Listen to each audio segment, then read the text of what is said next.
Dear students, मैंने आपको departmental accounts के बारे में व्हाट्सएप पर कुछ नोट्स भेजे थे।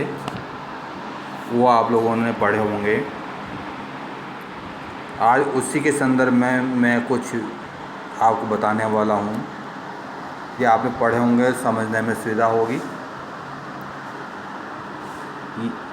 तो सब लोगों को जो नोट्स मिलते हैं उन पर एक बार उनको पढ़ना ज़रूर चाहिए। ये चैप्टर ऐसा जिसमें सामान्यतः परीक्षा में एक प्रश्न ज़रूर मिलता है।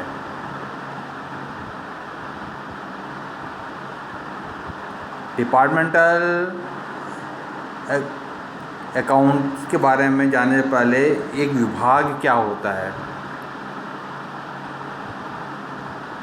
वो समझना ज़रूरी है हमको। डिपार्टमेंट का मतलब होता है कि ऐसा एक व्यावसायिक संस्थान जिसमें एक ही छत के नीचे विभिन्न प्रकार के विभाग काम करते हैं। आप लोग अक्सर बड़े शहर में जाते हैं, वहाँ देखते हैं कि कुछ मॉल्स हैं, शॉपिंग मॉल्स। ये शॉपिंग मॉल एक डिपार्टमेंट का ही पार्ट होते हैं, लेकिन इसमें कई बार ओनर डिफरेंट ओनर्स भी होते हैं। आपने एक दुकान पर गए जिसमें आप लगाए, एक सेक्शन में आपको ग्रोसरी का आइटम मिल रहे हैं, दूसरे में आपको कपड़े का आइटम मिल रहे हैं, तीसरे मंजिल पर गए तो वहाँ आपको अलग प्रकार की वस्तुएं मिल रही हैं। एक ही छत के नीचे आपको विभिन्न प्रकार की आवश्यकताएं एक स्थान में पूरी हो जाएं, तो ये आपके डिपार्टमेंट्स कहलाते हैं। हर डिपार्टमेंट स्वतंत्र नहीं होता है,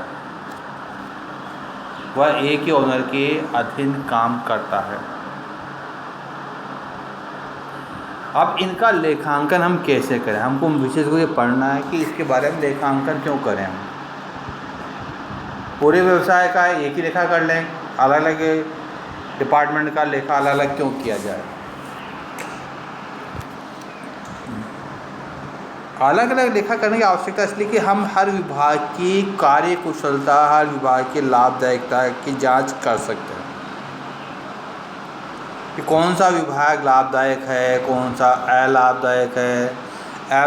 अलाभदायक है तो क्या कुछ प्रयास करके उसको लाभदायक बनाया जा सकता है, या हमको लगता है कि हम उसको लाभदायक नहीं बना सकते हैं तो उसको बंद करने का निर्णय भी कर सकते हैं कि चलो बंद कर दिया जाए। तो ये निर्णय कैसे करेंगे? ये निर्णय हम विभाग के जब लेखे बनाएंगे उसी के आधार पर कर सकते हैं। तो विभाग के लेखे बनाते समय एक बात ध्यान रखिएगा, प्रत्येक विभाग के कुछ खर्चे उसके ऐसे होते हैं जो उस विभाग से संबंधित होते हैं। जैसे विभाग सामान खरीदता है, किसी एक विभाग के लिए कोई सामान खरीदा तो वो उस विभाग के लिए खरीदा गया सामान है, उस विभाग में ही उसकी एंट्री होगी। उस विभाग द्वारा क्या बेचा गया है, तो सेल्स, विभाग की सेल्स कितनी है, उस विभाग के परचेज कितने हैं, उस विभाग के अन्य खर्चे कितने हैं। तो लेखांकन करते ध्यान रखिएगा कि हर विभाग के अनुसार भी कुछ हम सब पुस्तकें रखेंगे, कुछ पुस्तकें हम सामान्य पुस्तकें रखेंगे। जैसे परचेज का है, प्रत्येक विभाग परचेज करता है तो उसके लिए परचेज बुक होगी, परचेज रिटर्न बुक होगी। सेल्स बुक होगी, सेल्स रिटर्न बुक होगी। एक बात और ध्यान रखिएगा, यहाँ पर एक विभाग दूसरे विभाग को कुछ सामान दे भी सकता है और ले भी सकता है, तो इन अंतर विभागीय स्थानांतरण होंगे। तो अंतर विभागीय स्थानांतरण के लिए वह एक पुस्तक अपने यहाँ रखेगा जिसे बोले इंटर डिपार्टमेंटल ट्रांसफ़र बुक। कब हमने दिया, कब किससे हमने लिया, इसका लेखा भी वो अपने यहाँ करता है। एक रोकड़ भी रखेगा अपने पास में कि कितना का भुगतान मैंने किया, कितना भुगतान उसको प्राप्त हुआ, सेल्स, कैश सेल्स कितनी, कैश पेमेंट्स कितने, इसके संबंध में वो कैश बुक रखेगा। कुछ खर्चे ऐसे होंगे जो केवल उस